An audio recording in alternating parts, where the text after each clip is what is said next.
जय हिंद दोस्तों, मैं एसपी सर आप सभी मित्रों का सदाशिव कोचिंग क्लासेस के यूट्यूब चैनल पर हार्दिक स्वागत करता हूं। दोस्तों DElEd BTC third semester complete mathematics section के अंतर्गत दोस्तों आप सभी मित्रों को मॉडल पेपर प्रोवाइड किए जा रहे हैं। अभी तक मैंने आप सभी मित्रों को 4 मॉडल पेपर प्रोवाइड करा दिए हैं। यानी दोस्तों आज की क्लास में मॉडल पेपर दोस्तों कौन सा होगा? 5वां मॉडल पेपर होगा। दोस्तों जितने भी मैंने मॉडल पेपर प्रोवाइड कराए हैं, यदि आप देखना चाहते हैं और प्रैक्टिस सेट, प्रीवियस ईयर के पेपर और पवन सीरीज के वस्तुनिष्ठ प्रश्न, इतना यदि आप देखना चाहते हैं तो दोस्तों इसके लिए प्लेलिस्ट बनाए जिसका नाम है DElEd third semester maths practice set and previous year paper 2024। इस नाम से प्लेलिस्ट बनी। जैसे दोस्तों आप उस पर क्लिक करेंगे, फटाक से आप सभी मित्रों को ये सब कुछ देखने के लिए मिल जाएगा।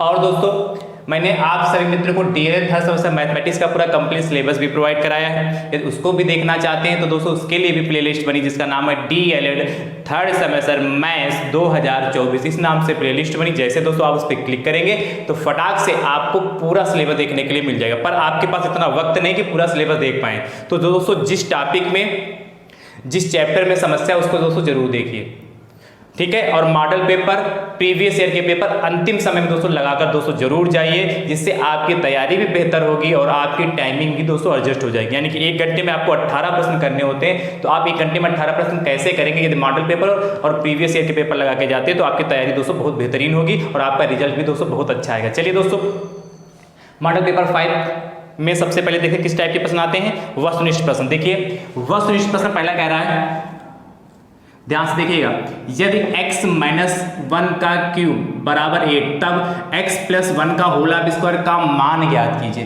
तो ध्यान समझिएगा, यहाँ x माइनस 1 का होल क्यूब बराबर 8, इसको लिख सकता हूँ x माइनस 1 का होल क्यूब, 8 को लिख सकता हूँ 2 की पावर 3। कोई दिक्कत भाई? 2 की पावर 3, 2 गुणे 2 गुणे 2, 3 बार लिखेंगे 2 की पावर 3 नहीं होगा। जब आधार समान होते तो क्या होते?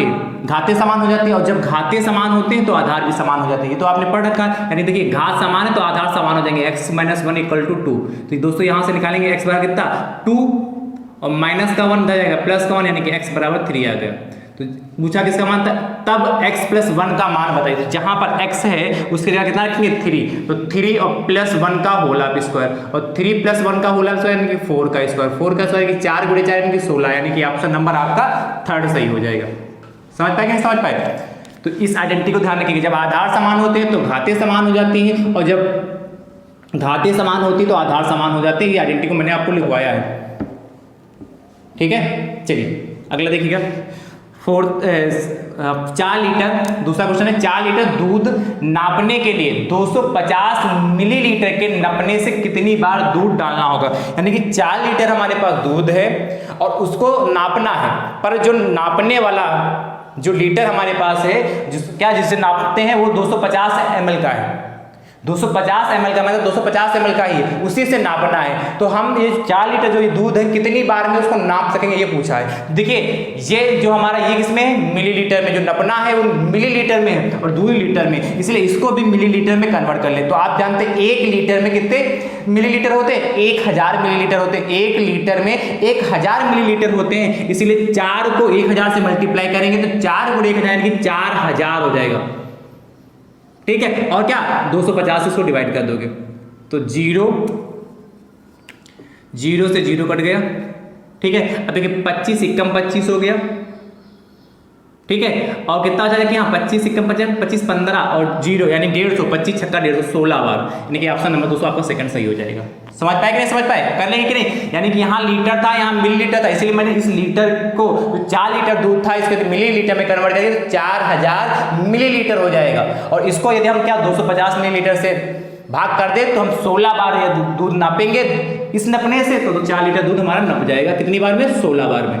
अगला देखिए, अगला दोस्तों आपसे कह रहा है, थर्ड, log 5 की पावर x प्लस 2 बेस है equal to log 125 base a, तो x का मान बताइए। वैसे ही दोस्तों देखिए, यहाँ देखिए, यहाँ log 5a, यहाँ log 5 की पावर x प्लस 2 बेस है, यहाँ देखिए log a और 125 है यहाँ पर। तो ध्यान से समझिए दोस्तों, यहाँ log, यहाँ बेस है, यहाँ भी बेस है। तो जब बेस समान होते हैं तो दोस्तों जो ऊपर वाला लिखा होता है ये आधार, ये भी हमारे समान हो जाते हैं। यानी दोस्तों यहाँ लिख सकते हैं 5 की power x plus 2 equal to कितना?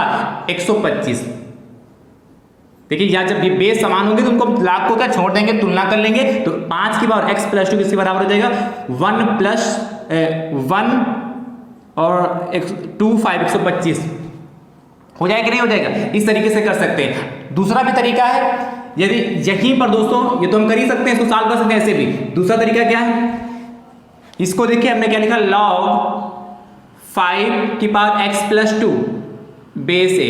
यहां देखिए इसको भी लिख सकते हैं log कितना 125, इसको लिख सकते हैं 5 की पावर 3, 5 गुणे 5 गुणे 5 तो 25 5 125। देखिए यहां भी 5 यहां भी 5, यहां a यहां a, जब ये समान होते हैं तो इसकी जो घातें होती है वो भी समान हो जाती है, बराबर हो जाती है। यानी दोस्तों यहाँ क्या हो जाएगा हमारा x प्लस 2 बराबर 3, x प्लस 2 बराबर कितना हो जाएगा 3, तो यहां से x बराबर कितना हो जाएगा 3 माइनस 2, प्लस का बराबर हो जाएगा माइनस का, इसलिए x बराबर कितना आ गया 1 आ गया। यानी कि ऑप्शन नंबर आपका सेकंड सही हो जाएगा। समझ पाए कि नहीं समझ पाए। यानी कि दोस्तों आपको क्या, जो बेस वो बराबर है तो दोस्तों जो यहां पर लिखा होगा उसको भी बराबर करना होगा, जो उसकी घातें होंगी वो आपस में बराबर हो जाएंगे। जब बेस बराबर, यहां आधार बराबर, ये बराबर आपका बेस बराबर, फिर यहां बराबर, तो दोस्तों जो उसकी घात होंगी वो भी बराबर हो जाएगा। चलिए नोट करिए, अगला देखिएगा 4th नंबर। चौथा दोस्तों आपसे कह रहा है, चौथा ध्यान समझिए।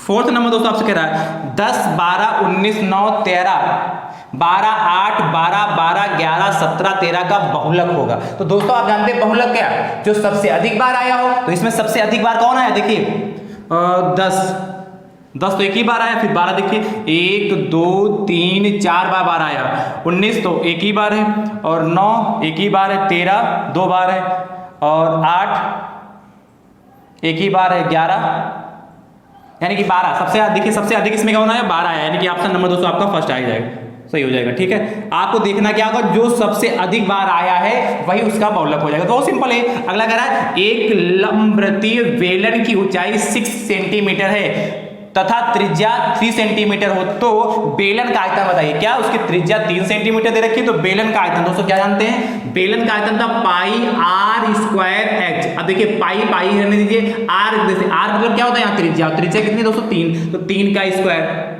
इंटू एच कितना दोस्तों, ऊंचाई कितनी 6, तो यहाँ कितना आ जाएगा पाई और 3 का स्क्वायर यानी कि 9 इंटू 6, तो 9 छाक 54 पाई। अब क्या है, क्या पूछा था, बेलन का आयतन, तो आयतन इसमें आएगा घन सेंटीमीटर में आएगा, इसे 54 पाई घन सेंटीमीटर। ऑप्शन नंबर दोस्तों आपका सेकंड सही हो जाएगा। ठीक है, चलिए नोट कर लीजिए। तो ये दोस्तों आपके 5 क्वेश्चन हो गए वस्तुनिष्ठ के। दोस्तों वीडियो को आप अपने हिस्से से शेयर जरूर करते रहिए, और इतना ज्यादा शेयर करिए कि डीएलएड के 3rd सेमेस्टर में जितने भी प्रशिक्षु मित्र हैं उन सभी प्रशिक्षुओं तक दोस्तों यह वीडियो पहुंच सके। ठीक है, और ये चैनल पर नए हैं तो आप अपने YouTube चैनल को दोस्तों सब्सक्राइब जरूर करिएगा, बेल आइकन को जरूर प्रेस करिएगा, जिससे इसी प्रकार के नोटिफिकेशन का वीडियो आप सभी मित्रों के पास सबसे पहले पहुंचता रहे। ठीक है, जैसे मैं यहाँ से कोई वीडियो प्रोवाइड कराऊंगा उसके नोटिफिकेशन आपके पास पहुंच जाएगा जब आप बेल आइकन को प्रेस कर लेते हैं। चलिए नोट करिए फटाफट। अब दोस्तों हम चर्चा करते हैं, ध्यान से देखिएगा, अब हम चर्चा करेंगे किसकी, अति लघु उत्तरीय प्रश्नों की।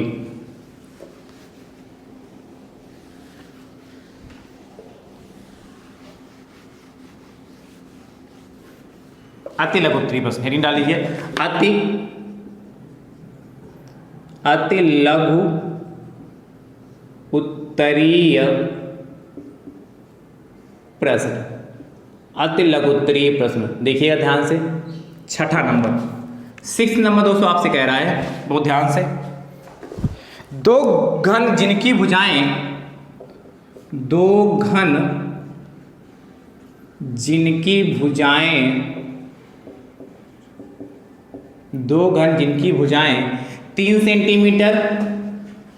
3 सेंटीमीटर तथा 9 सेंटीमीटर है, 3 सेंटीमीटर तथा 9 सेंटीमीटर है।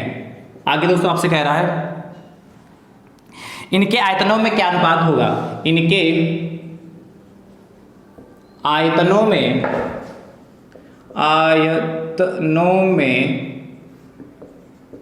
क्या अनुपात होगा। अब ध्यान समझिए, दो घन आपके पास हैं जिनकी भुजाएं 3 सेंटीमीटर और 9 सेंटीमीटर के आयतनों में क्या अनुपात हो, ध्यान समझिएगा। क्या दिया है पहले घन की भुजा, पहले घन की भुजा, दो घन है ना, तो मान लेते हैं पहला घन है दूसरा घन, तो पहले घन की भुजा बराबर इसको ए मान लेते हैं या A1 मान लेते हैं, A1 बराबर 3 सेंटीमीटर, ठीक है। और दूसरे घन की भुजा, दूसरे घन की भुजा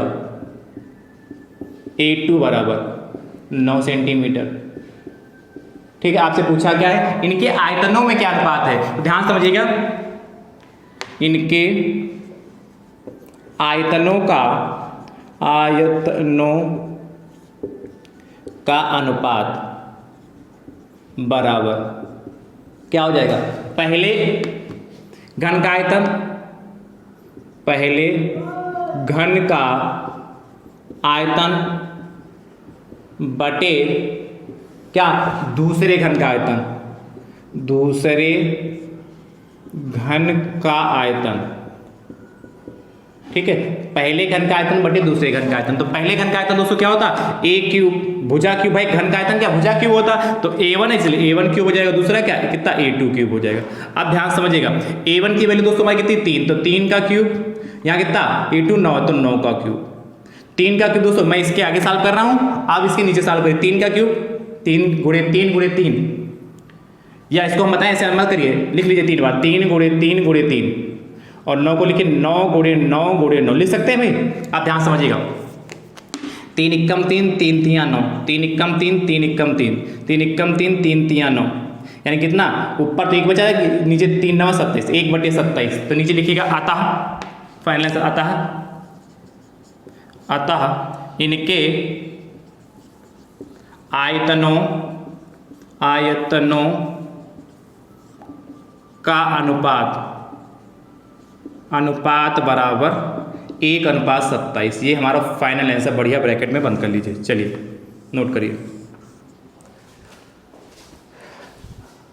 अगला दोस्तों देखिएगा, इसके बाद दोस्तों आपसे कह रहा है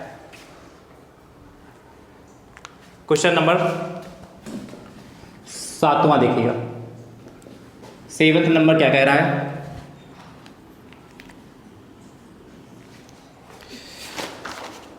कह रहा है दिए गए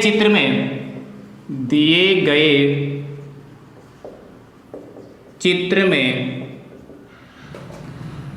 PA बराबर 16 सेंटीमीटर, PA बराबर 16 सेंटीमीटर तथा PB बराबर 4 सेंटीमीटर तथा PB बराबर 4 सेंटीमीटर। आगे कहता है तो PT का मान ज्ञात कीजिए। तो PT का मान ज्ञात कीजिए।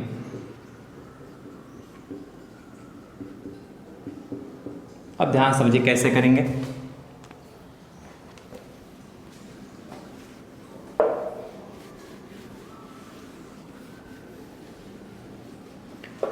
चित्र बनाए दोस्तों,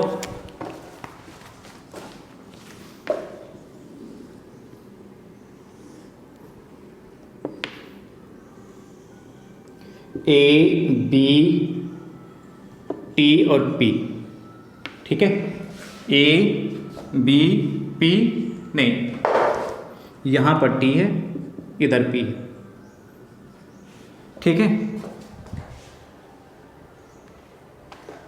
अब ध्यान समझिए, दिया क्या हमें, दिया है PA बराबर 16 सेंटीमीटर, ठीक है, और PB बराबर 4 सेंटीमीटर। दोस्तों ये स्पर्श रेखा है, PT हमारी स्पर्श रेखा और AP हमारी छेदक रेखा। जब स्पर्श रेखा छेदक रेखा एक दूसरे को कट करती हैं तो दोस्तों एक ये फार्मूला बनता है PT² बराबर जो होता है PA इंटू PB। क्या, जब स्पर्श रेखा और छेदक रेखा एक दूसरे को कट करती बाहर बाएं, तब दोस्तों फार्मूला क्या बनता है PT² बराबर PA इंटू PB। देखिए PT मतलब स्पर्श रेखा का वर्ग जो होता है, ये छेदक रेखा AP या PA इंटू जो बाहर होता है PB, PA इंटू PB, ठीक है। अब देखिए सबकी वैल्यू पता है, इसको ध्यान रखिएगा इतना। तो PT² बराबर PA कितना 16 और ये कितना 4, यानी कि दोस्तों ये बी 4 है ना, तो पी टी बराबर अंडर रूट कितना हो जाएगा 16 गुणे 4, यानी कि पी टी बराबर 16 मतलब 4 और इसका मतलब 2। भाई बाहर निकालेंगे कि नहीं, रूट से निकालेंगे, यानी कि पी टी बराबर कितना गया 8 सेंटीमीटर। तो क्या लिखेंगे, अतः पी टी बराबर 8 सेंटीमीटर। यही हमारा फाइनल आंसर आ गया। ठीक है, अगला देखिएगा 7वें के बाद 8वां नंबर। कमेंट बॉक्स में बताते रहिएगा समझ में आ रहा है कि नहीं आ रहा है। ठीक है, 8वां नंबर 2a की पावर -2 अपान a की पावर -3/2 का मान ज्ञात कीजिए, का मान ज्ञात कीजिए, या कहेगा सरल कीजिए। अब ध्यान समझिए कैसे करेंगे।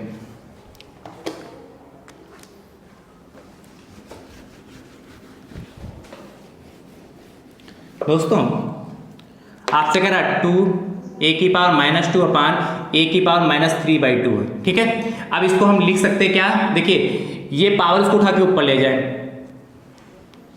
तो 2 तो हमारे, या इसको उठा के नीचे ले आओ, 2 तो ऊपर हाई है, तो a की पावर कितना -3/2 है, और नीचे आएगा तो देखिए कितना आएगा, इंटू a की पावर 2 हो जाएगा कि नहीं।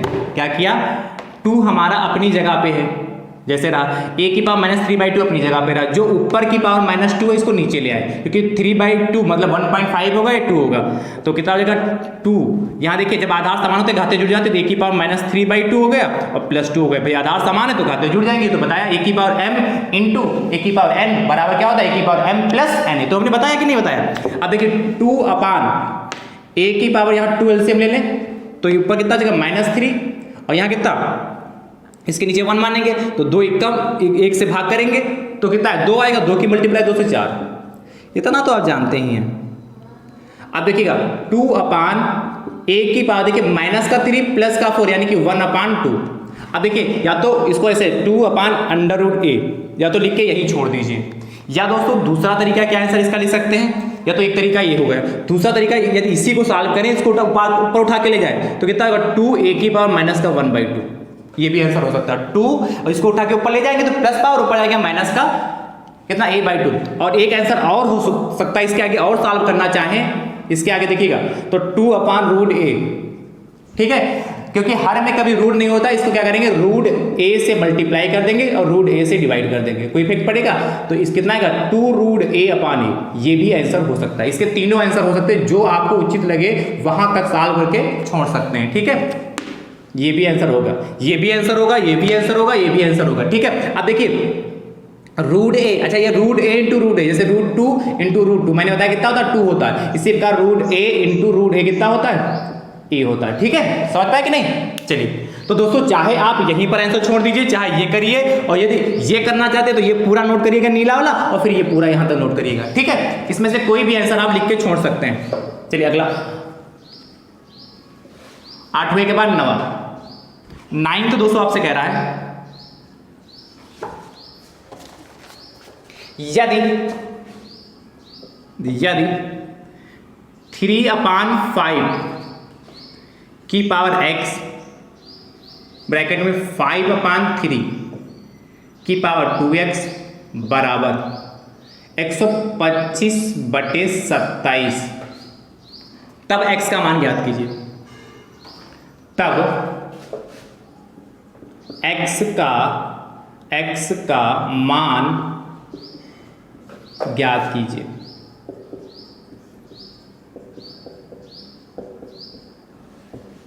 आप ध्यान समझिएगा।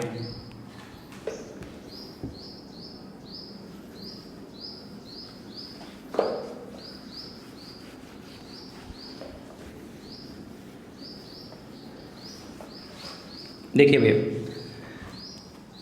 हाथ से कह रहा है क्या 3/5 की पावर x अपान 5/3 की पावर 2x इक्वल टू 125/27 है। अब ध्यान समझिएगा, यहाँ 125। अब देखिए इसको हम पलटते हैं, क्योंकि हमें आधार क्या अंश हर सेम बनाने हैं, यहाँ आधार सेम बनाने हैं, तो इसको पलटेंगे तो इसको 5/3 लिखेंगे। जब अंश को हर में ले जाते हैं, हर को अंश में ले जाते हैं, जो उसकी पावर लगी होती है बदल जाती है, माइनस की हो जाएगी। ठीक है, ध्यान रखिएगा, इसका जो हर है उसको मैंने अंश बना दिया, और जो इसका अंश है उसको हर बना दिया। तो जो पावर प्लस की होगी तो माइनस की हो जाएगी, यदि माइनस की होगी तो प्लस की हो जाएगी। तो मैंने आपको समझाया है भाई। 5/3 की पावर 2x, इसको देखिए लिख सकते हैं 5 की पावर 3, तो 5 गुणे 5 गुणे 5 पचम 25, 5 125, उसको 3 की पावर 3, 3 गुणे 3 गुणे 3, 3 3 9 3 27। अब देखिए जब आधार समान होते तो घातें हमारी क्या हो जाती हैं, जुड़ जाती हैं। अरे मैं लिखे तरह साइड को, a की पावर m इंटू a की पावर n क्या होता है, a की पावर m प्लस n होता है। इसके बारे में तो मैंने चर्चा की, समझाया भी अच्छे से।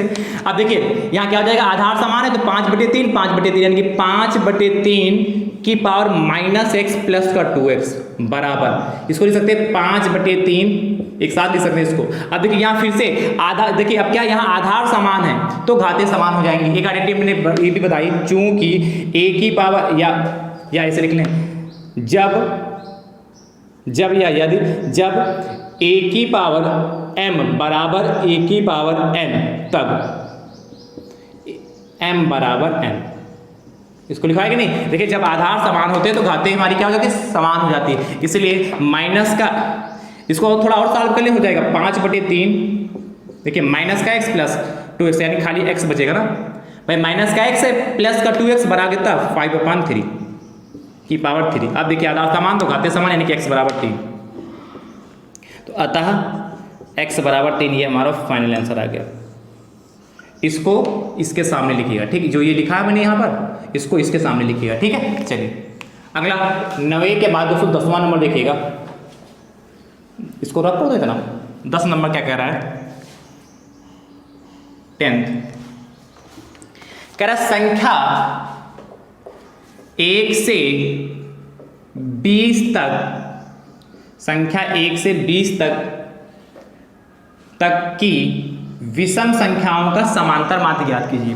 संख्या 1 से 20 तक की विषम संख्याओं का समांतर माध्य ज्ञात कीजिए। समांतर माध्य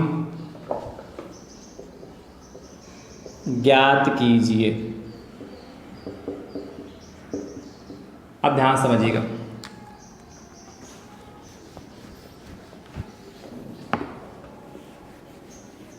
देखिएगा दोस्तों, आपसे संख्या 1 से 20 तक की विषम संख्याओं का समांतर माध्य, तो सबसे पहले 1 से 20 तक की विषम संख्याएं लिखते हैं। 1 से 20 तक की विषम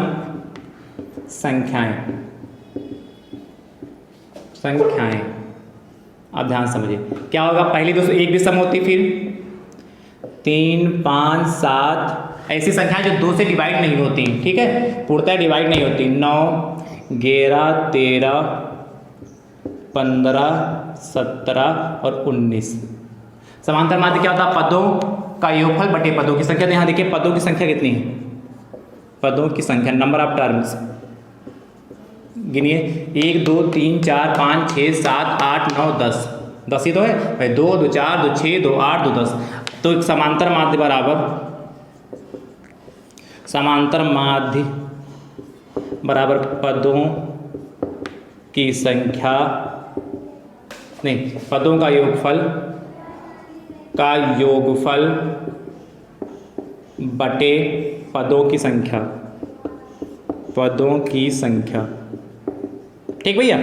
तो पदों का योगफल बटे पदों की संख्या, तो पदों का योगफल यानी कि सबको ऐड कर दें, 1 + 3 + 5 + 7 + 9 + 11 + 13 + 15 और +17 + 19 बटे पदों की संख्या कितनी है, 10। ऐड करेंगे तो ऐड करेंगे दोस्तों, ये आएगा हमारे समझ से 100 ऐड करने पे आएगा। ऐड कर लेते हैं, 1 3 4 4 5 9 9 7 16 और 16 16 9 25 1 26 26 3 26 3 29 29 और 5 29 और 5 34 7 41 9 50 हासिल है 5 6 7 8 9 10, 100 ही है यहाँ, 100 बटे 100, यानी दोस्तों 0 से 0 हमारा कट गया, क्या बचा जाके 10 ही तो बचेगा। तो क्या लिखेंगे, अतः समांतर माध्य बराबर, अतः समांतर माध्य बराबर 10, ये हमारा फाइनल आंसर। बढ़िया ब्रैकेट में बंद कर लीजिए। ठीक है, अगला अंतिम प्रश्न और 11 नंबर अति लघु का दोस्तों, ये अंतिम प्रश्न है। इसके बाद देखिए 11वां प्रश्न दोस्तों कह रहा है आपसे 2 घंटे 15 मिनट 2 घंटे 15 मिनट का 45 मिनट से अनुपात बताइए। से अनुपात बताइए, ध्यान समझिएगा।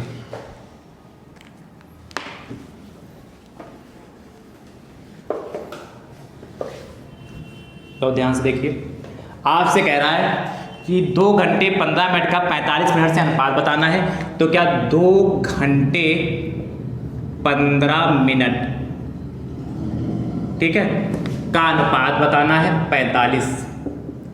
मैंने बताया था कि अनुपात का कोई मात्रक नहीं होता, यानी कि उसकी यूनिट सेम होती है। देखिए यहाँ मिनट पर यहाँ घंटा, तो इस घंटे को हम मिनट में कन्वर्ट करेंगे। और आप जानते क्या है, चूंकि 1 घंटा बराबर 60 मिनट, इससे तो आप चिर परिचित हैं, जानते कि नहीं जानते। अब देखिए तो 2 घंटे हैं, तो यानी कि 2 और गुणे 60 मिनट हो जाएगा, और ये 15 मिनट तो आपके पास आई, इसी में ऐड हो जाएंगे। बराबर क्या अनुपात 45 मिनट। अब ध्यान समझिएगा, मल्टीप्लाई तो 120 मिनट ये और प्लस 15 मिनट ये बराबर अनुपात 45 मिनट। ऐड कर लीजिए तो 120 15 135 मिनट। अरे बराबर कहाँ से आ जाता है भाई, कूद कूद के। अनुपात 45 मिनट। अब ध्यान समझिए, देखिए इधर भी मिनट इधर भी मिनट, तो जब मिनट सेम सेम तो बेकार है। 45 से कम 45, 45 3, यानी कि 3 अनुपात 1 आए जाके। तो दोस्तों लिखेंगे फाइनल आंसर आता 2 घंटे 15 मिनट का 45 मिनट से अनुपात बराबर 3:1। ये हमारा फाइनल आंसर आ गया। ठीक दोस्तों, चलिए नोट करिए। अब दोस्तों हम चर्चा करते हैं किसकी, लघु उत्तरीय प्रश्नों की। ध्यान से देखिएगा, नोट करिए, हेडिंग डाल लीजिए लघु उत्तरीय प्रश्न। ठीक है, चलिए इतना नोट करिए। अब दोस्तों देखते हैं प्रश्न संख्या 12। कहता एक वृत्त में 12 नंबर, एक वृत्त में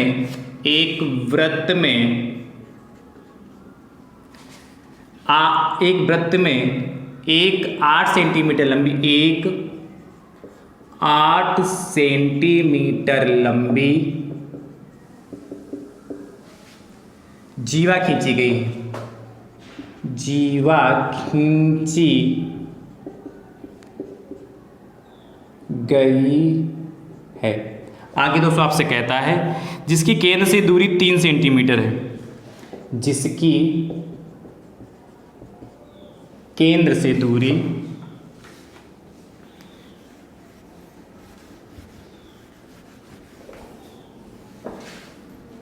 क्या कह रहा है, जिसकी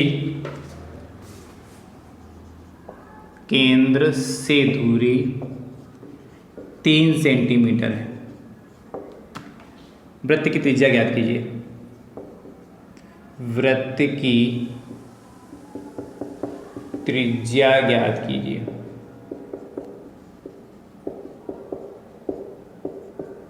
अब ध्यान समझिए कैसे करेंगे। अच्छा प्रश्न है, बहुत ही आसान प्रश्न है। एक वृत्त में एक 8 सेंटीमीटर लंबी जीवा खींची गई, तो पहले वृत्त बना लीजिए। ये वृत्त बन गया, ये बनाना पड़ेगा अलग से। 8 सेंटीमीटर लंबी जीवा, तो 8 सेंटीमीटर लंबी जीवा खींच लीजिए। कितना है 8 सेंटीमीटर।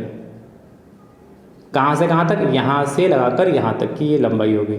आगे दोस्तों आपसे कहता है, नाम भी देते हैं ए बी, जिसकी केंद्र से दूरी 3 सेंटीमीटर। तो मान लेते हैं वृत्त का केंद्र ये ओ है, जिसकी यहाँ से दूरी 3 सेंटीमीटर है। चलिए आगे कह रहा है तो वृत्त की त्रिज्या ज्ञात कीजिए। इसको इससे मिला दीजिए, इसको चाहे इससे इधर मिलाइए चाहे उधर मिलाइए, बात तो एक ही है कि नहीं। तो ओ ए हमें चाहिए, कितना चाहिए, ओ ए चाहिए। कैसे निकालेंगे बहुत ध्यान से समझिएगा। देखिए क्या दिया है, दिया है ए बी बराबर जीवा, ए बी बराबर दोस्तों आपके पास 8 सेंटीमीटर है। अब देखिए जीवा ए बी बराबर 8 सेंटीमीटर है। जब त्रिज्या जो होती है, ये क्या होती है, त्रिज्या जो होती है, त्रिज्या और ये क्या है, ये हमारा क्या है, ये वृत्त के केंद्र से क्या क्या था, जिसकी केंद्र से दूरी 3 सेंटीमीटर, जो यह लंबाई होती है त्रिज्या पर लंब होती है, जीवा पर लंब होती है, यानी कि वृत्त केंद्र की जो लंबावत दूरी होती है त्रिज्या पर लंब होगी। इसका नाम दे देते हैं ओ ये पी कह देते हैं, मान लेते हैं। कौन सा बिंदु यहाँ पर पी है, दिख रहा है पी। तो हमारा क्या होगा, ओ पी लंब हमारा होगा ए बी पर, ओ पी लंब हमारा ए बी होगा। और इसीलिए दोस्तों ए बी जो हमारा होगा, ए बी को जो हमारा होगा वह या ऐसे कह लें, ए पी जो हमारा होगा वह पी बी के बराबर होगा। क्या, ए पी जो हमारा होगा पी बी के बराबर होगा। तो ए पी को हम क्या लिख सकते हैं, ध्यान समझिए, ये डिस्टेंस और ये डिस्टेंस हमेशा बराबर। तो ए पी को हम दोस्तों लिख सकते हैं, ए बी को ए पी प्लस का P B, A P plus का पी बी। तो देखिए ए बी कितनी हमारी है, ए बी 8 सेंटीमीटर, 8 और ए पी रहने दीजिए, प्लस पी बी की जगह पर ए पी लिख सकते हैं ना, जहाँ पी बी वहाँ ए पी, तो ए पी यानी कितना 8 बराबर 2 ए पी, यानी कि ए पी बराबर कितना 8/2, 8/2 यानी कि 2 एकम 2, 2 चक्कू 8, यानी कि ए पी बराबर 4 सेंटीमीटर आ गई। ठीक है।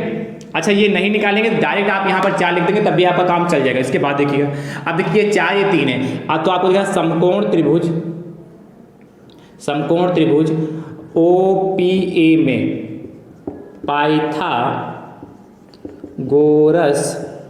प्रमेय से, ध्यान से समझिए, पाइथागोरस प्रमेय दोस्तों क्या होती है, कर्ण का स्क्वायर। तो कर्ण कितना यहाँ पर ओ ए, तो ओ ए का स्क्वायर, कर्ण का स्क्वायर, लंब का स्क्वायर, तो ओ पी स्क्वायर प्लस आधार का स्क्वायर यानी कि ए पी स्क्वायर।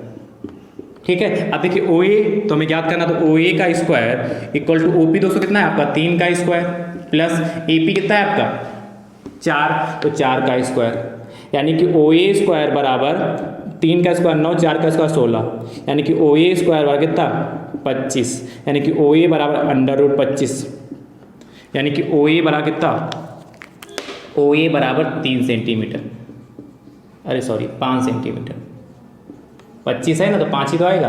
अब देखिए आपसे पूछा क्या था, वो ये है क्या त्रिज्या, त्रिज्या पूछी थी, तो लिखेंगे अतः वृत्त की त्रिज्या बराबर, त्रिज्या बराबर ओ ए बराबर 5 सेंटीमीटर। और बढ़िया हमारा फाइनल आंसर है, ब्रैकेट में बढ़िया सा बंद कर लीजिए। ठीक है, कर लेंगे कि नहीं कर लेंगे, चलिए नोट करिए, ये इसी के नीचे लिखिएगा। अगला देखिएगा 13 नंबर क्वेश्चन। 13 नंबर कह रहा है, कह रहा है 100 रुपये का 10% वार्षिक ब्याज की दर से 2 वर्ष के चक्रवृद्धि ब्याज, 2 वर्ष के चक्रवृद्धि ब्याज, चक्रवृद्धि ब्याज और साधारण ब्याज, चक्रवृद्धि ब्याज और साधारण ब्याज का कितना अंतर होगा, का कितना अंतर होगा। अब ध्यान समझिए, बढ़िया प्रश्न है ये भी। तो हमें निकालना क्या, चक्रवृद्धि ब्याज और साधारण ब्याज का अंतर निकालना है। कैसे करेंगे बहुत ध्यान समझिएगा। आपसे कह रहा है 100 रुपये का 10% वार्षिक ब्याज की दर से 2 वर्ष के चक्रवृद्धि ब्याज और साधारण ब्याज का अंतर। तो क्या दिया है, दिया है मूलधन P बराबर 100 रुपया, उसके बाद दर कितनी है आर,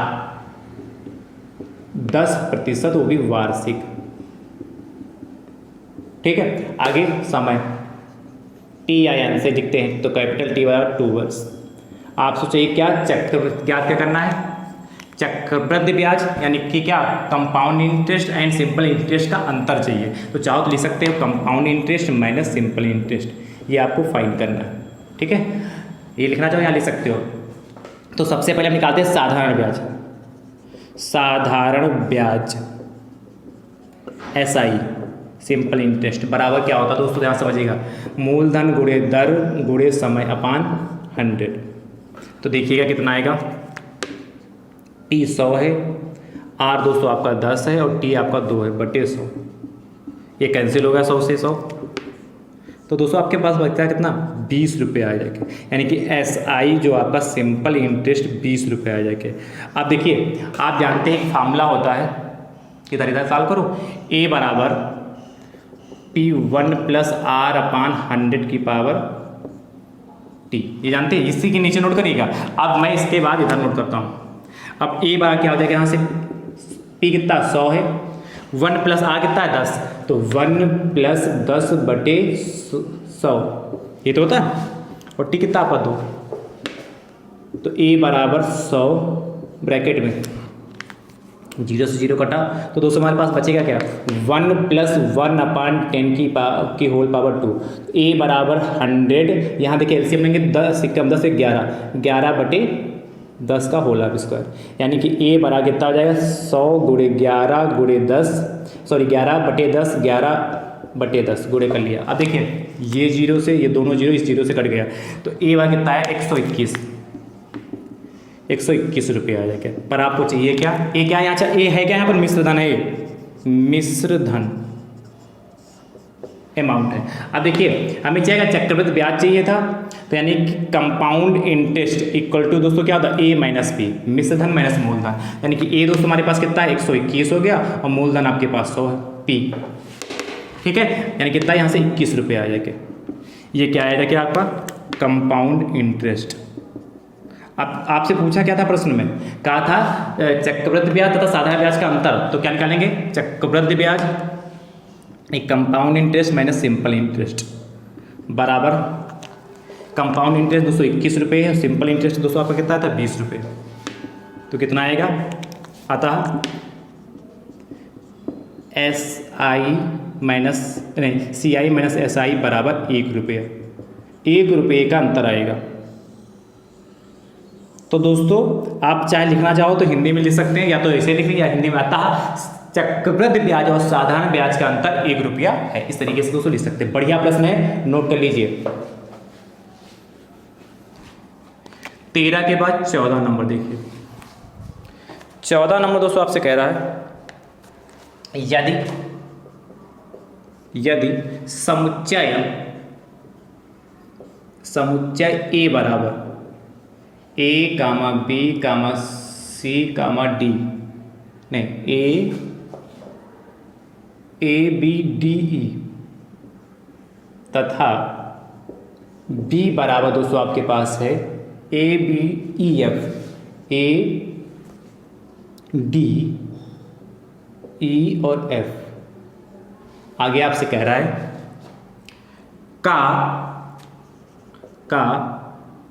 का समुच्चयों का संघ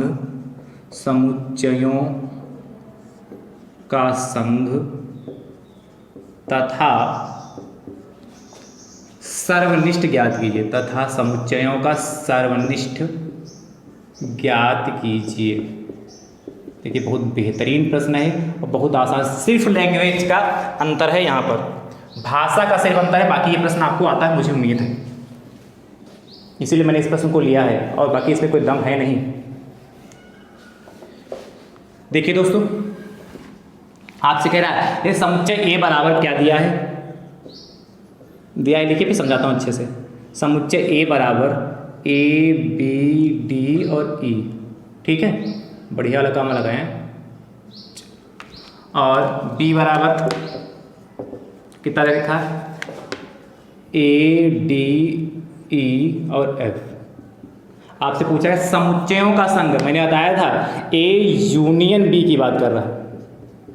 समुच्चय का संघ मतलब ए यूनियन, समुच्चयों का संघ कहे तो आप समझिएगा ए यूनियन बी के बाद, और समुच्चयों का तथा लगा ना, तो समुच्चयों का सर्वनिष्ठ मतलब ए इंटरसेक्शन बी, बस इसीलिए मैंने इसको लिया है। समुच्चयों का संघ कहेगा तो यूनियन और सर्वनिष्ठ कहेगा तो इंटरसेक्शन, ध्यान रखिएगा इस बात को, क्योंकि आपको यूनियन इंटरसेक्शन याद है और हिंदी में नहीं पता होगा कि समुच्चयों का संघ ज्ञात करने के लिए कहेगा आप हक्का कि हक्का पक्का कि अरे सर ने तो ये कराया ही नहीं है कि नहीं, तो इसलिए इस चीज को ध्यान रखिएगा। ए यूनियन बी बराबर कैसे निकालेंगे, ए कामा B comma D comma E है union A comma D comma E comma F. अब देखिए यूनियन का मतलब मैंने बताया था लासा जिस तरीके से निकालते थे, ए यूनियन बी बराबर क्या सभी लिखते हैं, जो कॉमन होगा उसको एक बार, बाकी जो बचेगा उसको सेम टू सेम। ए देखिए ए यहाँ हो गया ठीक, यहाँ बी है, इसमें बी है नहीं कोई बात नहीं, यहाँ डी है, इसमें डी है यहाँ है तो होगा एक ही बार, यहाँ ई है, यहाँ ई है और यहाँ एफ है, यहाँ एफ नहीं तो ठीक, देखिए सारे हो गए, जो कॉमन उसको एक बार, बाकी जो बचेगा सभी को लिख लेंगे। उसके बाद देखिएगा ए इंटरसेक्शन बी, तो कैसे निकालेंगे, ए कामा B comma D comma E और intersection A comma D comma E comma F, ठीक कामा लगाइए। अब ध्यान से यहाँ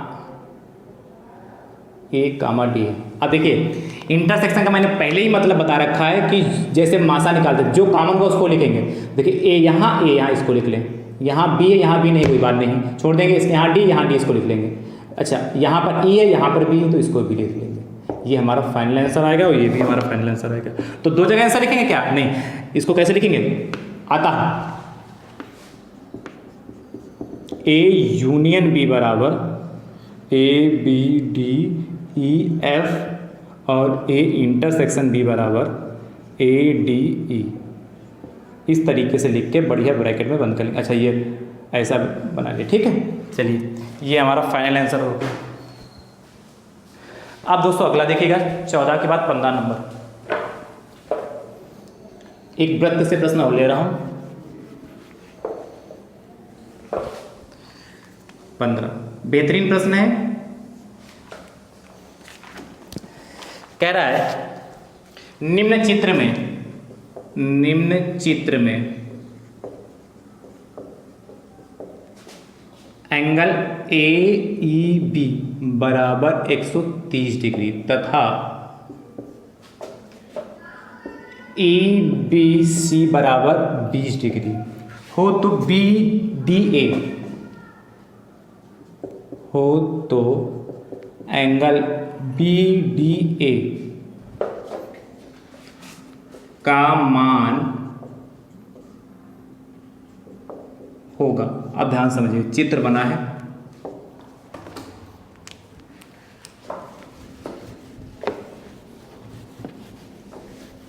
देखिए कैसा चित्र बना है इसमें।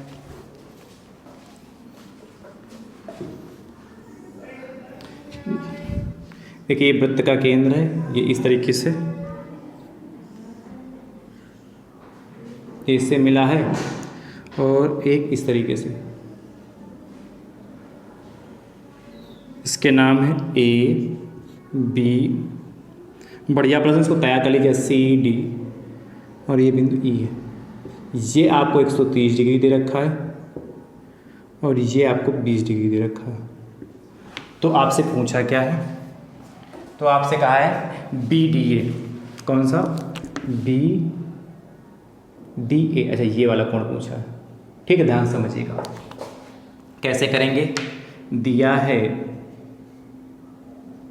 क्या, एंगल ए ई बी बराबर 130 डिग्री, ए ई बी 130 हो गया और E B C 20 degree, E B C 20 degree. अब ध्यान समझिएगा, देखिएगा ए सी एक सरल रेखा दिख रही है, स्ट्रेट लाइन है, और आप जानते हैं सरल रेखा पे बना कोण क्या होता है, ऋजु कोण होता है। इसीलिए दोस्तों क्या हो जाएगा, देखिए angle A C B plus angle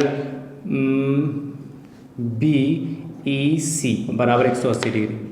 ये समझ में कहाँ से आया, क्योंकि देखिए ए सी सरल रेखा है, आप जानते हैं सरल रेखा पे बना कोण ये इतना पूरा 180 होगा कि नहीं, इसलिए इसको क्या लिखा, ए ई बी और बी ई सी, तो 180 होगा कि नहीं होगा। अब ए सी बी, ए नहीं कुछ गड़बड़ लिखा, ए ई बी है। देखिए ए ई बी और बी ई सी, तो ए ई बी आपको पता है 130 डिग्री, तो 130 degree plus B E C बराबर 180 डिग्री। अब देखिए एंगल बी ई सी बराबर 180 डिग्री और ये 130 उधर जाएगा तो माइनस का 130 हो जाएगा, यानी दोस्तों ई बी ई सी बराबर कितना 50 डिग्री। अब देखिए ये 50 डिग्री हो जाएगा ये। अब जब ये 50 डिग्री आ गया तो हम ये एंगल ज्ञात कर सकते हैं। अच्छा मैं इसको क्यों ज्ञात कर रहा हूँ, क्या आप जानते हैं एक ही वृत्त के कोण आपस में बराबर होते हैं, एक ही वृत्तखंड में बने कोण आपस में बराबर होते हैं, इसलिए दोस्तों जब ये पता चल जाए जितना ये होगा उतना ये भी होगा, तो हम क्या करेंगे देखेंगे त्रिभुज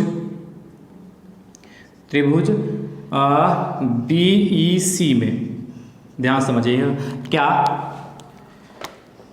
angle B E C plus E C B plus E B C बराबर 180 डिग्री। क्या बी ई सी, देखिए बी ई सी ये वाला एंगल, फिर ई सी बी ये वाला angle plus E B C, ये सबको जोड़ दें 180 के बराबर होगा। देखिए बी ई सी 50 डिग्री आपने अभी निकाला तो ये 50 डिग्री हो गया, प्लस एंगल लिखा यहाँ पर एंगल ई सी बी नहीं पता तो इसको एंगल ई सी बी रहने देंगे, और यहाँ देखिए angle E B C 20 degree बराबर 180 के हो गया, यानी देखिए angle E C B 50 20 70 degree बराबर 180 डिग्री हो गया। अब इसके बाद देखिएगा एक लाइन और ई सी बी दिख रहा है ना 180 डिग्री माइनस का 70 डिग्री दिख रहा है यहाँ तक, हाँ नहीं दिख रहा लास्ट वाली लाइन। चलिए इसके बाद मैं आपको यहाँ पे करा दे रहा हूँ, देखिएगा एंगल ई सी बी बराबर 180 डिग्री माइनस का 70 डिग्री, तो एंगल ई सी बी बराबर कितना 110 डिग्री। अब देखिए ई सी बी आपका 110 डिग्री आ गया, चूंकि एक ही वृत्तखंड के कोण आपस में बराबर, तो लिख लीजिएगा चूंकि एक ही वृत्तखंड के कोण आपस में बराबर होते हैं, यहाँ लिखिएगा क्या चूंकि एक ही वृत्तखंड के कोण आपस में बराबर होते हैं इसीलिए, यहाँ लिख लीजिएगा भैया चूंकि एक ही वृत्तखंड के कोण बराबर होते हैं इसीलिए क्या एंगल क्या पूछा था बी डी ए बराबर एंगल ई, अच्छा इसको देखिए थोड़ा और ई सी बी को हम लिख सकते हैं, देखिए ई सी बी जो है इसको हम ये भी तो लिख सकते हैं एंगल ए सी बी बराबर 110 डिग्री, कोई दिक्कत भाई। ई सी बी ये वाला जो एंगल है यहाँ से पढ़े ई सी बी तभी 110 का रहेगा, और चाहे हम यहाँ से पढ़ ले ए सी बी रहेगा तो इतना 110 का ही रहेगा, इसलिए एंगल बी डी ए बराबर एंगल ए कितना एंगल ए सी बी। अब देखिए इसलिए एंगल बी डी ए बराबर कितना हो गया आपका 110 डिग्री 110, ये हमारा फाइनल आंसर हो गया। वैसे मैंने इस मॉडल पेपर 2 वृत्त से प्रश्न ले लिए हैं, बस सामान्यतः एक ही आता है, लेकिन हो सकता है कभी कभार प्रश्न हमें अच्छा लगा इसलिए मैंने इसको ले लिया। अच्छा प्रश्न है, इसको तैयार जरूर कर लीजिएगा। चलिए अगला दोस्तों देखिएगा, रब करो इसको बात 15 के बाद 16 नंबर रब कर दिया, नहीं नोट कर पा रहे हैं दोस्तों दोबारा नोट कर लीजिएगा, मतलब वीडियो को रिपीट करके दोबारा देख लीजिएगा।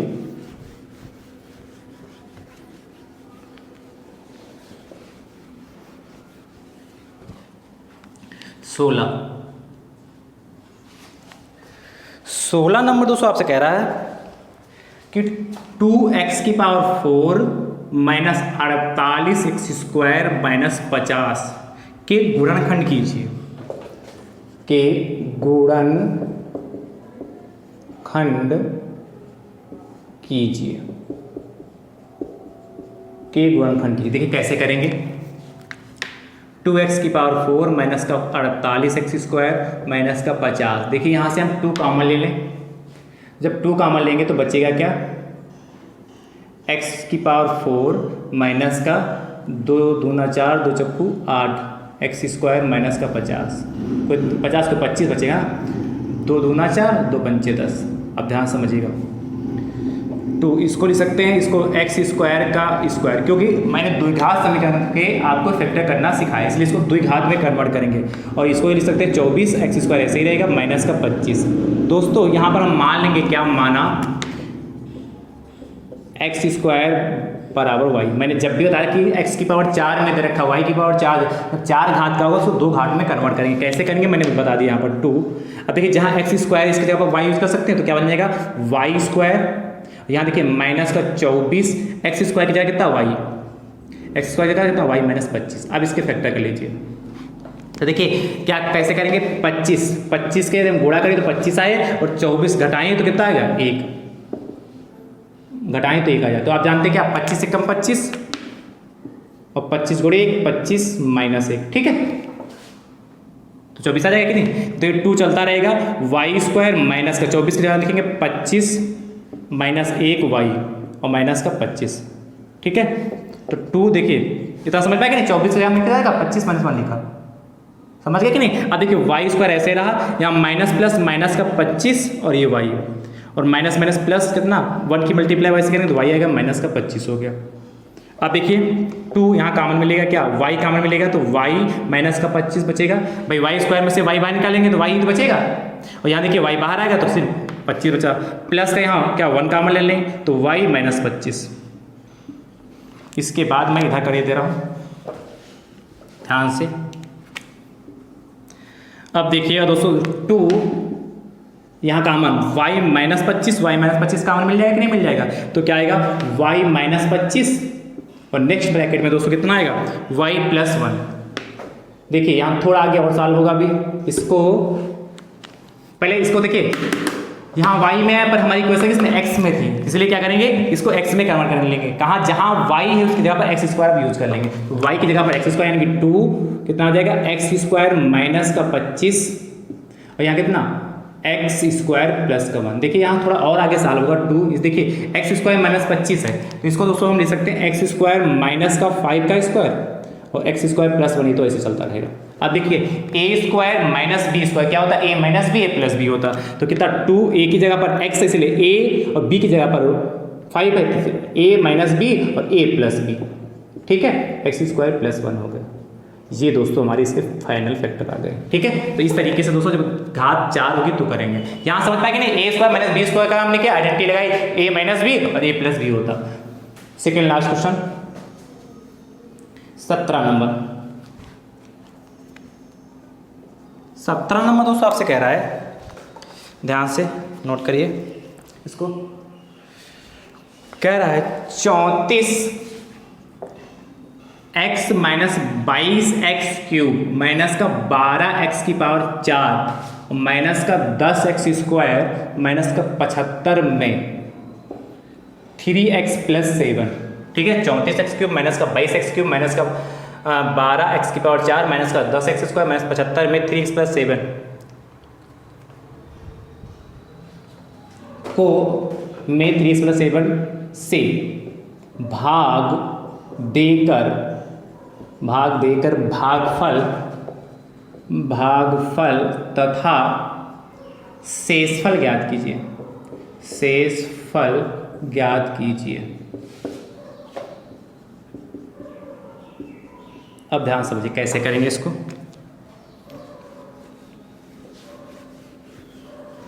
हमें क्या ज्ञात करना है, भागफल तथा शेषफल ज्ञात करना है।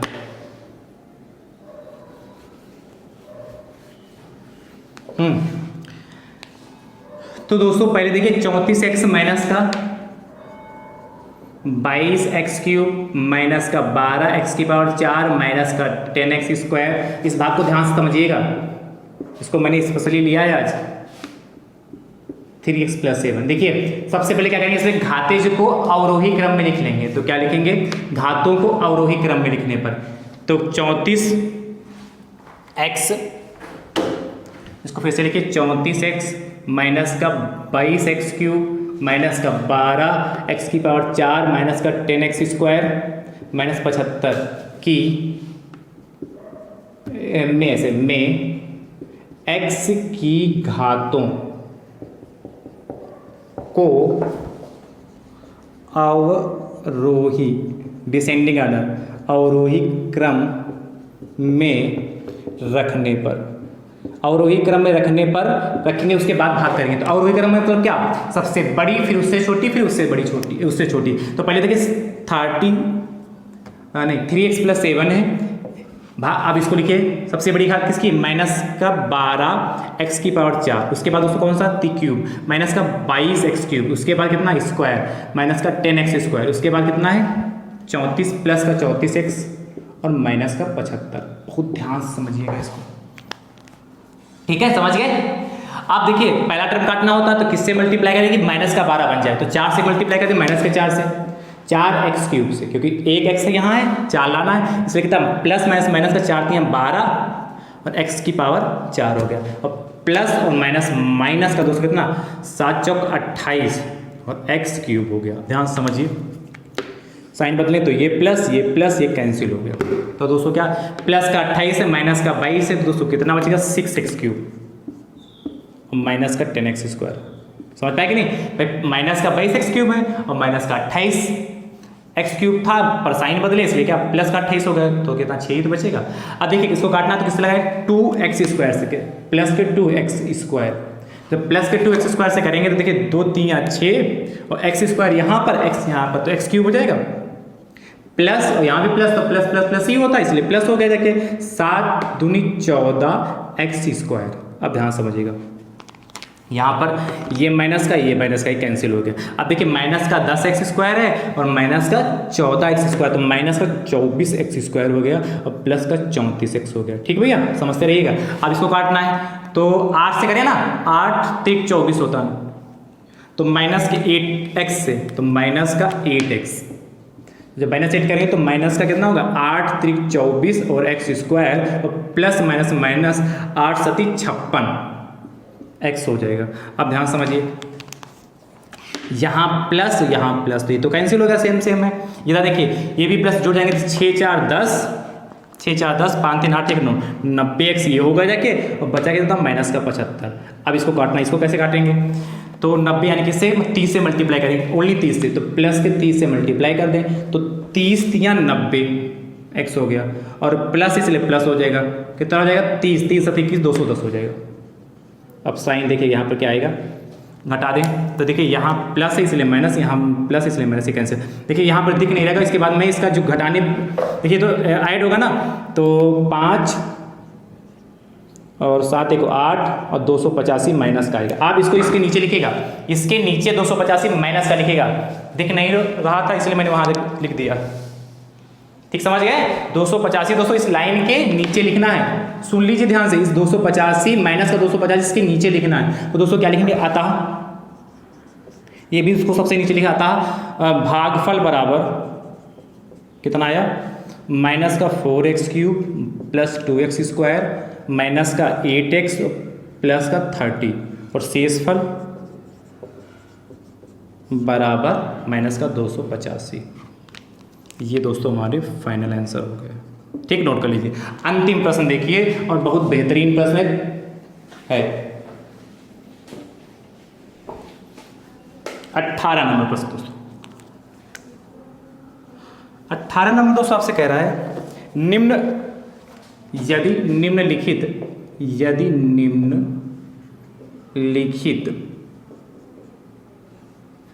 आंकड़ों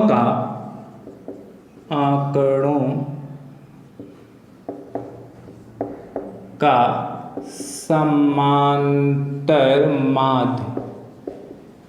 समांतर माध्य 21.5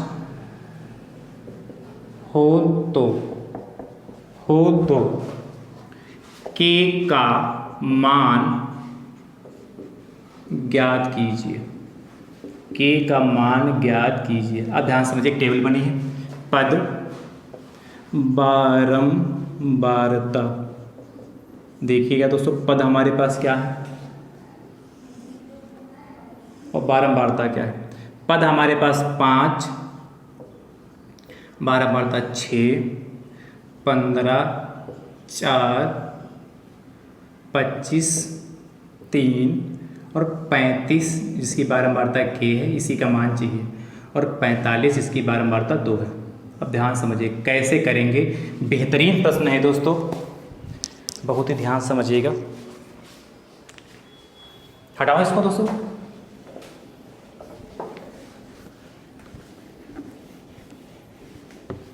देखिए हमें समांतर माध्य चाहिए, समांतर माध्य 21.5 दे रखा है, हमें के का मान चाहिए। जो कि समांतर माध्य वाला क्वेश्चन, इसलिए एक साइड में लिखेंगे पद, फिर बारंबारता, बारंबारता इसको f से लिखते हैं, पद को x से लिखते हैं, ठीक है। इधर निकालेंगे fx, f इंटू एक्स यानी कि fx हो जाएगा। अब ध्यान समझिए, पद देखिए पहला कितना 5, इसकी बारंबारता 6 है, फिर 15 है पद, फिर बारंबारता 4 है, फिर 25 है, फिर बारंबारता 3 है, फिर दोस्तों 35 है, उसकी बारंबारता k है, और फिर 45 बारंबारता 2। इसके बाद इस लाइन खींच दिया, यहाँ पर योग निकाल लेते हैं, ठीक है। अब देखिए इसका यहाँ से सिग्मा f निकालते हैं और यहाँ पर सिग्मा fx निकालेंगे, पर ये कब आएगा, पहले इसको मल्टीप्लाई तो कर लें। fx f इंटू एक्स, देखिए 6 पंचे 30 हो गया, इसकी मल्टीप्लाई करें 15 चक्कू 60 हो गया, फिर 25 या 75 हो गया दोस्तों, और 35 के एक वेरिएबल है कांस्टेंट, इसलिए जोड़ेगा नहीं, सिर्फ ऐसे 35 प्लस के अलग अलग लिखा जाए जोड़कर, 45 दोनों 90 होगा, जोड़ लीजिए तो 5 हो गया, ठीक है। और इसको नहीं जोड़ेंगे, समझ रहे हो, 5 के सब 10 होगा ना, 5 5 10, ये तो जोड़े नंबर को, तो 5 5 10 हो गए देखिए, और 3 1 मिनट जब 35 की मल्टीप्लाई हम k से करेंगे दोस्तों तो 35 के आएगा, ठीक है। 35 की मल्टीप्लाई k से करेंगे तो 35 के आएगा ना, मल्टीप्लाई में ऐड थोड़ा कर रहे थे यहाँ पर, अब ऐड करिए तो 5 आया जाके दोस्तों हमारे पास, इसको छोड़ 35 के को भूल जाइए, नहीं मान लीजिए लिखा ही नहीं, बाकी 4 को ऐड करिए तो 5 आएगा, 3 और 6 9, और 9 7 16, और 16 9 25 255, और प्लस का 35 के हो गया, ठीक है। ऐड कर रहे थे, यहाँ ऐड करिए तो देखिए 6 4 10 3 13 2 15 प्लस का के हो गया, इतना नोट करिए, 15 प्लस का इतना नोट करिए, फिर समांतर माध्य होता लिखिए। अब देखिए हो गया था ना, अब देखिए इसके बाद मैं इधर कर रहा हूँ, ये टेबल तो बन गई है। अब देखिए समांतर माध्य क्या होता है, फार्मूला समांतर माध्य का फार्मूला दोस्तों होता है सिग्मा fx अपान सिग्मा f, ठीक है।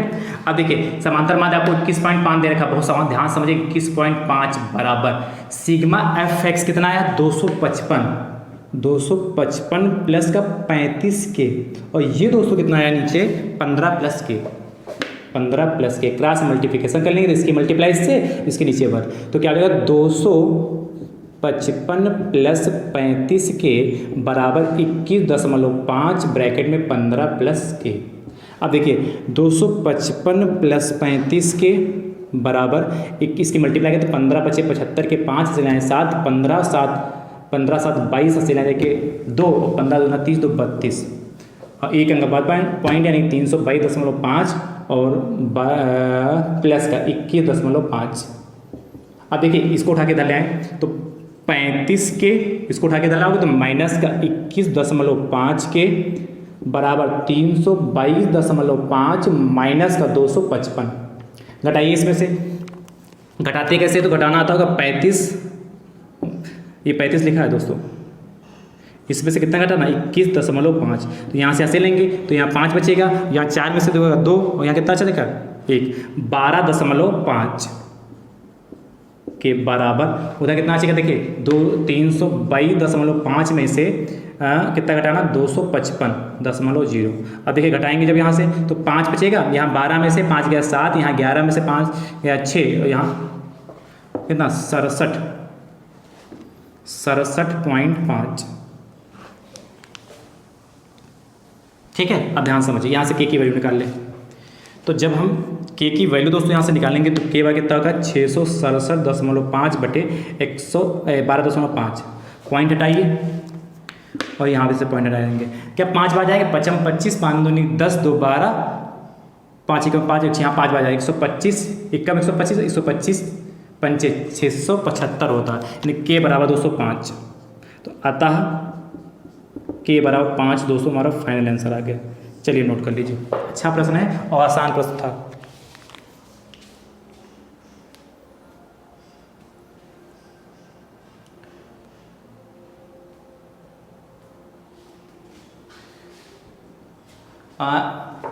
इसको जब हमने क्या किया 5 से मल्टीप्लाई किया तो 25 और 5 से 2 और 5 में 10 नहीं 15 हाँ 1 मिनट इसे हम घटाना देख लीजिए। 35 में से कितना 21.5 घटाया था, यहाँ 5 बचा था, यहाँ 4 में से 1 जाएगा 3 13 बचेगा यहाँ पर। इसको सही कर लीजिए, यहाँ 13 बचेगा दोस्तों घटाने वाले में 13। अब सही है 5 ही आएगा। 675 और बटे 135 अब सही है। नोट करिए दोस्तों फटाफट, बढ़िया प्रश्न था इसमें। पहले मैंने क्या कर लिया, पहले इनका क्या समांतर माध्य से निकाल लिया, समांतर माध्य रखा था रख दिया, सॉल्व कर लिया बस यहाँ ध्यान, जब मल्टीप्लाई करेंगे तो 35 क्या होगा और जब इसको ऐड करेंगे यहाँ पर तो 15 प्लस क्या होगा। तो दोस्तों आज का जो मॉडल पेपर नंबर 5 है ये कैसा लगा कमेंट बॉक्स में दोस्तों जरूर बताइएगा। मैं आपके लिए लगातार मेहनत कर रहा हूँ, प्रयास कर रहा हूँ कि आप सभी मित्रों का रिजल्ट बहुत बेहतरीन आए। और दोस्तों आपको लग भी रहा होगा क्योंकि दोस्तों मैंने आपको क्या प्रीवियस ईयर के पेपर प्रोवाइड कराए हैं, मॉडल पेपर भी दोस्तों मैंने 5 प्रोवाइड करा दिए हैं। आज दोस्तों आपका ये अंतिम मॉडल पेपर है। अब दोस्तों इसके बाद आपकी जो क्लासें होंगी वो वेरी इंपॉर्टेंट प्रश्न होंगे, कुछ ऐसे प्रश्न दोस्तों मैं आपको प्रोवाइड कराऊंगा जो एग्जाम की दृष्टि से महत्वपूर्ण होंगे। इसलिए दोस्तों वेरी इंपॉर्टेंट प्रश्न दोस्तों लेके दोस्तों आपको अब आगे से क्लासें मिलेंगी। इसलिए दोस्तों 5 मॉडल पेपर और 5 प्रीवियस ईयर के पेपर को बहुत बेहतरीन तरीके से लगाइए। वीडियो को अपने अपने हिसाब से दोस्तों शेयर जरूर करते रहिए, इतना ज़्यादा शेयर करिए कि डीएलएड में जितने भी प्रशिक्षु हैं उन सभी प्रशिक्षुओं तक दोस्तों यह वीडियो पहुँच सके। ठीक है, चैनल पर नए हैं तो आप अपने यूट्यूब चैनल को दोस्तों सब्सक्राइब भी जरूर करिएगा। ठीक है, अब हम आपकी और हमारी मुलाकात दोस्तों वेरी इंपॉर्टेंट प्रश्नों के साथ होगी। तब तक के लिए आप सभी मित्र स्वस्थ रहिए, मस्त रहिए, मुस्कुराते रहिए। थैंक यू सो मच दोस्तों, राधे राधे दोस्तों।